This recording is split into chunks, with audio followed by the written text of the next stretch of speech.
Muscular dystrophy जैसी लाइलाज समझी जाने वाली बीमारी को भी बहुत हद तक आप जो है क्योर कर सकते हैं। उसमें जो डैमेज मसल्स हैं उसको रिवाइव कर सकते हैं, रिपेयर कर सकते हैं, कंडीशन में इम्प्रूवमेंट कर सकते हैं, कंडीशन को आप अपनी स्टेबल रख सकते हैं और फर्दर जो वीकनेस है मसल्स की उसको आप रोक सकते हैं। ये सब चीज़ें आप करने से आप देखेंगे कि आपकी जो एक स्टेबिलिटी है लाइफ में वो बहुत ही अच्छी तरह से मेंटेन रहेगी, आगे को प्रॉब्लम नहीं होगी। और जो डैमेज हुई हैं मसल्स, क्योंकि मस्कुलर डिस्ट्रॉफी में क्या होता है, आहिस्ता आहिस्ता जो मसल्स होती हैं वो बिल्कुल डिजेनरेट होने लगती हैं, डैमेज होने लगती हैं और मसल्स में जो एनर्जी होती है, जो उसकी ताकत होती है वो बिल्कुल ही ख़त्म होने लगती है।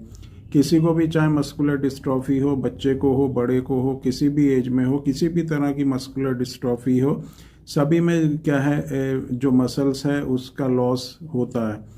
मस्कुलर डिस्ट्रॉफी का ही मतलब ये है कि मसल्स का लॉस होना। मसल्स जो है बिल्कुल श्रिंक होने लगती हैं, डिजेनरेट होने लगती हैं और मसल्स में जो ताकत होती है वो बिल्कुल ही ख़त्म होने लगती है, क्योंकि जो प्रोटीन हमारी मसल्स की ताकत के लिए ज़रूरी होता है वो प्रोटीन हमारी बॉडी में नहीं बनता।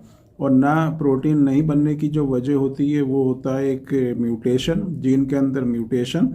और ये जो जीन होती है जो एक प्रोटीन बनाती है जिसको डिस्ट्रोफिन प्रोटीन कहते हैं, जो मसल्स की ताकत के लिए बहुत ही ज़रूरी होता है, उस जीन के अंदर किसी भी तरह का इंसर्शन हो, चाहे डुप्लीकेशन हो, डिलीशन हो, किसी भी तरह का म्यूटेशन हो, ये जेनेटिक भी प्रॉब्लम हो सकता है, आपकी फैमिली में भी किसी को हो सकता है। और कभी कभी क्या होता है कि फैमिली में किसी को ना प्रॉब्लम नहीं होने की बाद भी जो है इस तरह की प्रॉब्लम हो सकती है। स्पॉन्टेनियस म्यूटेशन से भी हो सकता है, पैथोजेनिक वेरिएंट से भी हो सकता है, अलग अलग इसके कॉज रहते हैं। लेकिन अगर जो भी मस्कुलर डिस्ट्रॉफी है, किसी भी तरह की मस्कुलर डिस्ट्रॉफी है, चाहे डीएमडी है, बीएमडी है, एलजीएमडी है या एफएसएचडी है, या आपको जो है एसएमए है, स्पाइनल मस्कुलर एट्रोफी, मायोपैथी, किसी भी तरह की मस्कुलर डिस्ट्रॉफी, तो मेनली जो चीज़ होती है स्केलेटल मसल्स जो हैं वो बहुत ज़्यादा अफेक्टेड होती हैं और जो स्पाइन होती है, जो बैकबोन होता है वो बहुत ज़्यादा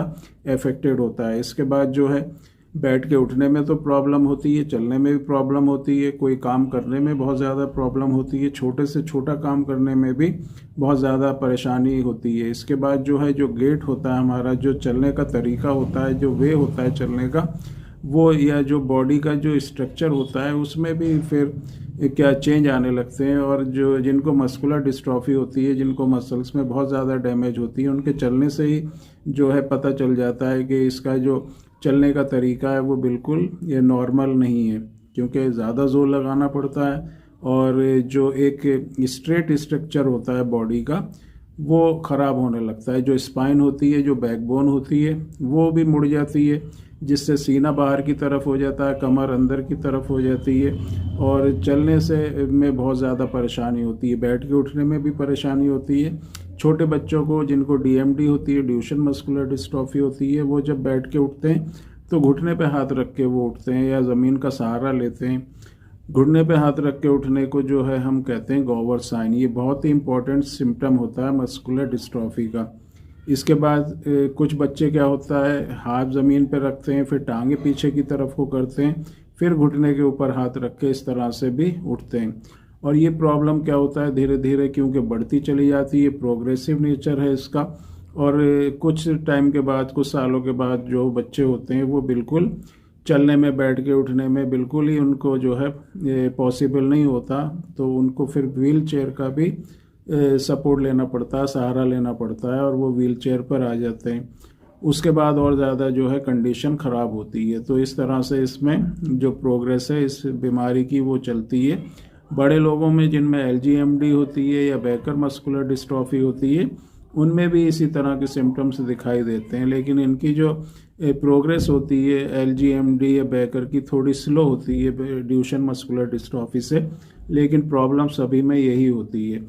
तो अब इसके बाद जो एक चीज़ आती है कि अगर किसी को इस तरह की प्रॉब्लम है, मस्कुलर डिस्ट्रॉफी है, तो हमको इस तरह से क्या ऐसी कोशिश करनी चाहिए जिससे एटलीस्ट जो है हमारी कंडीशन स्टेबल रहे, कंडीशन में इम्प्रूवमेंट हो, मसल्स जो डैमेज हो गई हैं उनमें जो है रिवाइव हो, उसमें स्ट्रेंथ बनी रहे और जो मसल का जो लॉस हुआ है वो भी दोबारा से हमको वापस मिले और हमारी जो लाइफ है उसमें स्टेबिलिटी रहे, जो स्केलेटल मसल्स हैं उसमें स्ट्रेंथ आए CPK, क्योंकि क्रेटाइन फॉस्फोकाइनेस मस्कुलर डिस्ट्रॉफी में बढ़ जाता है, वो कैसे कम हो और नॉर्मल आए। तो ये सब पॉसिबल हो सकता है होम्योपैथिक मेडिसिन से। ये होम्योपैथिक मेडिसिन जो होती हैं बहुत ही अच्छा इनका इफेक्ट रहता है मस्कुलर डिस्ट्रॉफी में।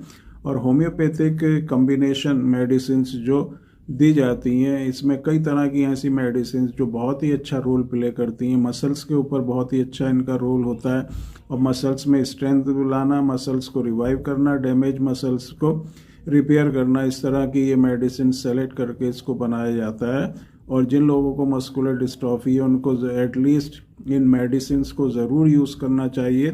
और इसमें मेडिसिन अलग अलग तरह की होती है और हर एक पेशेंट के हिसाब से मेडिसिन जो हैं चेंज की जाती हैं। किस तरह की मस्कुलर डिस्ट्रॉफी है, किस टाइप की मस्कुलर डिस्ट्रॉफी है, कंडीशन क्या है, कितने टाइम से मस्कुलर डिस्ट्रॉफी है, फैमिली हिस्ट्री क्या है पेशेंट की, उसके सिम्टम्स क्या हैं, उसकी एज क्या है, उसका वेट क्या है। क्योंकि कुछ बच्चों में या पेशेंट्स में देखा गया होगा कि जो वेट होता है बिल्कुल ही कम हो जाता है, लेकिन कुछ बच्चों में देखा गया है कि वेट जो होता है वो बढ़ जाता है।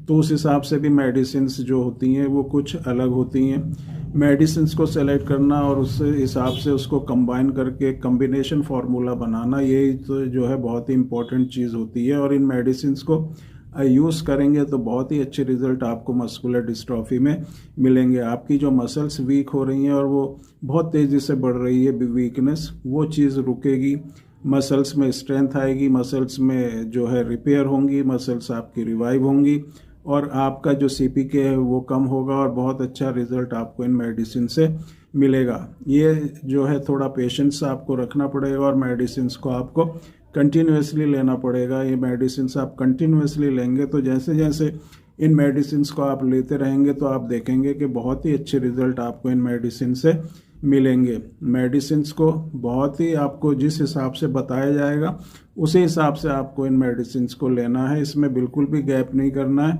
इसमें मेडिसिन को छोड़ना नहीं है, कंटिन्यूसली मेडिसिन को आपको लेना है। और कुछ जो होम्योपैथिक मेडिसिन के साथ कुछ जो फूड रेस्ट्रिक्शन होता है वो आपको करना है।